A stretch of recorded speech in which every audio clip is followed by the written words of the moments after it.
నిన్నటి నుంచి ఇంటర్నెట్‌లో ఒకటే చర్చ. 'ఓజీ' సినిమాకి సంబంధించిన టికెట్ రేట్లు పెంపు. రూ. 1000 పెంచారు. సామాన్యుడు నిజంగా బతకగలడా? సినిమా థియేటర్‌కి వెళ్ళగలడా? అనే ఒక చర్చ మొదలైంది. సరే వాటెవర్. ఇప్పుడు ఒక ప్రాక్టికల్‌గా మాట్లాడుకుందాం. ఆహ్, థియేటర్‌కి జనాలు ఎందుకు రావట్లేదు అంటే, థియేటర్స్‌లో విజువల్ వండర్స్ లేవు. అంటే నువ్వు పెద్ద సౌండ్ ఎఫెక్ట్ ఏదో విజువల్ వండర్ చూపిస్తా అంటే గాని థియేటర్ రానన్నాడు జనం. నీకా విజువల్ వండర్ చూపించాలి అంటే 100,00,00,000, 200,00,00,000 డబ్బులు అవుతున్నాయి. 100,00,00,000, 200,00,00,000 వెనక్కి తెచ్చుకోవాలంటే ఆ బరువు మోయగలిగే స్టార్ హీరోలు ఉండాలి. లైక్ పవన్ కళ్యాణ్ లాంటోళ్ళు, ప్రభాస్ లాంటోళ్ళు ఉండాలి. అలాంటి వాళ్ళు ఉన్న సినిమాలు 2 ఏళ్ళకి, 3 ఏళ్ళకి గాని రావట్ల. ఇప్పుడేమైందంటే సినిమా 10,00,00,000 సినిమా నీకు చూపించినప్పుడు టికెట్ రేట్ రూ. 100, 150 ఉండింది. 200,00,00,000 సినిమాకు కూడా నువ్వు రూ. 100 టికెట్టే పెట్టడం మూర్ఖత్వం నిజంగా చెప్పాలి అంటే. దీనికి ఒక మంచి ఎగ్జాంపుల్ చెప్తా. ఇప్పుడు మనకు కూకట్పల్లి, మూసాపేట సైడ్ వెళ్తే ఎగ్జిబిషన్ వస్తది చూడండి. మీకేమన్నా జెయింట్ వీల్, క్రాస్ వీల్ ఉండేవి. అక్కడ టికెట్ 100, 200 ఉంటది. అదే మనం రామోజీ ఫిలిం సిటీకి వెళ్తే 1,500, 2,000 ఉంటది. వండర్లాకి వెళ్ళినా 2,000, 3,000 ఉంటది. డిఫరెన్స్ ఏంటి అంటే అక్కడ ఎంత గ్రాండ్‌గా ఉంటే అన్ని డబ్బులు ఎక్కువ. సో, ఇక్కడ కూడా అంతే. సినిమా స్క్రీన్ పైన గ్రాండియర్ ఎంతుంటే అన్ని డబ్బులు వాళ్ళు తీసుకోవడంలో తప్పు లేదు. వాళ్ళంత ఖర్చు పెట్టారు మీకోసం, మిమ్మల్ని ఎంటర్‌టైన్ చేయడానికే. సో, అందుకు అడుగుతున్నాడు. అంతకుమించి లేదు. ఇంకొక ఎగ్జాంపుల్ చెప్తా. మీరొక జూకెళ్ళినా, ఒక సర్కస్‌కెళ్ళినా, ఒక అమ్యూజ్‌మెంట్ పార్క్‌కెళ్ళినా ఎవరికన్నా ఒరేయ్! లోపల అంతుంది. అసలేముందంటే తెలుసా? అక్కడ అదుంది, ఇక్కడ ఇదుందని చెబితే మీ మాటలు విని ఓ 100 మందొస్తారు. అదే నువ్వు ఒక మంచి సినిమా చూసి ఇంటర్వెల్ అట్లుంది, ప్రీ క్లైమాక్స్ ఇట్లుంది అని చెప్పు ఎవడు రాడు. మొత్తం నువ్వు చెప్పేసావు కాబట్టి.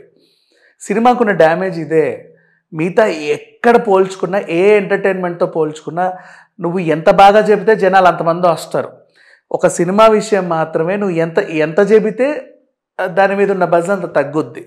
కాబట్టి అండ్ ఇంకొకటి ఎంత కాదనుకున్నా షెల్ లైఫ్ 3 రోజులే. 3 రోజులకే నీకు ఇంటర్వెల్ తెలిసిపోతుంది, ప్రీ క్లైమాక్స్ తెలిసిపోతుంది, క్యామియో రోల్ ఎవరో తెలిసిపోతుంది, పాటలు ఉన్నాయో లేదో తెలిసిపోతుంది, అన్నీ తెలిసిపోతున్నాయి.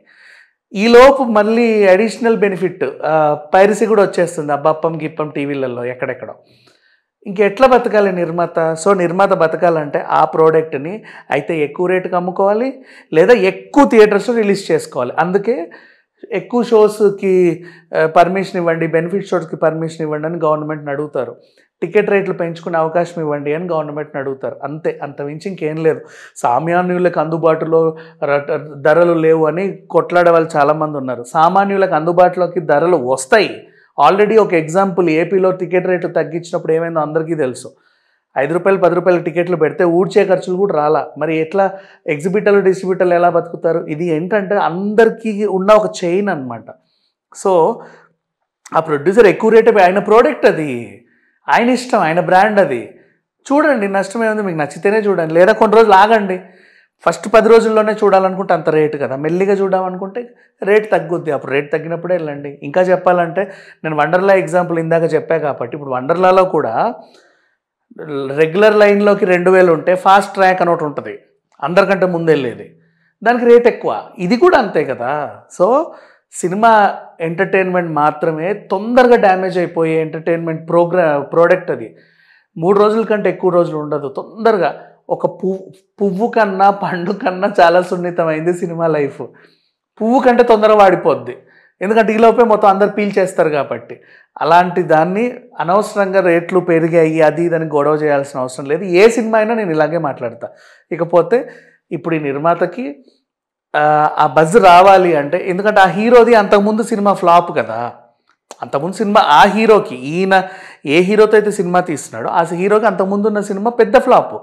కాబట్టి ఆ ఎఫెక్ట్ దీని మీద ఏమన్నా పడుద్దేమో అని ఆ నిర్మాత ఏం చేస్తాడంటే రేట్లు పెంచుకుంటాడు. అది ఆయన ఇష్టం. మనకు నచ్చితే వెళ్ళొచ్చు, లేకపోతే లేదు. మళ్ళీ దీనికి ఇంకో క్వశ్చన్. హరిహర వీరమల్లు టైంలో పవన్ కళ్యాణ్ గారు ఫుడ్ రేట్లు తగ్గించండి, పాప్కార్న్ రేట్లు తగ్గించండి, అందరికీ అందుబాటులో ఉండేలా నేను కృషి చేస్తానని మాట ఇచ్చారు అని ఒక గుర్తు చేశారు ఒక విషయాన్ని. ఇప్పుడు అక్కడికే వస్తే ఆయన ఫుడ్ గురించి చెప్పాడే తప్ప స్క్రీన్ గురించి మాట్లాడలేదు. మళ్ళీ కావాలంటే కరెక్ట్ చేసుకోండి. కాబట్టి చెప్తున్నా, not only OG, A cinema అయినా సరే టికెట్ రేట్లు పెంచుకున్నారు అంటే దానికి పాపం వాళ్ళు పడ్డ శ్రమ అండ్ వాళ్ళ అన్నేళ్ళ కష్టం దాని గురించి ఆ ప్రోడక్ట్ అయిందబ్బా, వాళ్ళ ఇష్టం ఎంతకన్నా అమ్ముకుంటారు. మనకు అందుబాటులో ఉంటే చూడాలి, లేకపోతే లేదు. అంతేగాని సామాన్యులకు అందుబాటులో రావాలనేది ఇదేం ఆర్టీసీ టికెట్ కాదు, రైల్వే టికెట్ కాదు. మరి అలాంటప్పుడు గోల్డ్ సామాన్యులకు అందుబాటులో లేదని ఎందుకు కొట్లాడరు? పెట్రోల్ ఎందుకు లేదని కొట్లాడరు? సినిమా వస్తే మాత్రం చాలు, ₹1 పెరిగినా ₹1 తగ్గినా కింద పడి మీద పడి గొడవ చేస్తూ ఉంటారు. ఎందుకంటే ఈజీ టార్గెట్ అయిపోయింది కాబట్టి. అండ్ మళ్ళీ గుర్తుపెట్టుకోండి, ఇప్పుడు మీరు ఎక్కువ పెట్టి చూస్తారు సినిమాలు, ప్రకృతి విపత్తులు కానీ ఎక్కడైనా సునామీలు గినామీలు వస్తే ఫస్ట్ స్పందించేది కూడా సినిమా వాళ్ళే. వాళ్ళ సొంత డబ్బులు తీసి ఇస్తూ ఉంటారు మిగతా వాళ్ళకంటే కూడా. మళ్ళీ అప్పుడు కూడా గోల చేస్తారు, అంతెందుకు ఇవ్వలేదు ఇంతెందుకు ఇవ్వలేదు అని. So what ever, cinema ticket రేట్లు అనేది పెంచుకోవడం అనేది వాళ్ళ ఇష్టం. కొంతమందికి కథ మీద కంటెంట్ మీద కాన్ఫిడెంట్ ఉంటే పెంచుకోరు. ఇప్పుడు నిన్న మిరాయి వచ్చింది, వాళ్ళు ఏం పెంచలేదు, వాళ్ళు బాగున్నారు కదా. ఒకవేళ ఏదైనా చిన్న భయం ఉంటే పెంచుకోవచ్చు, బట్ తప్పు లేదు.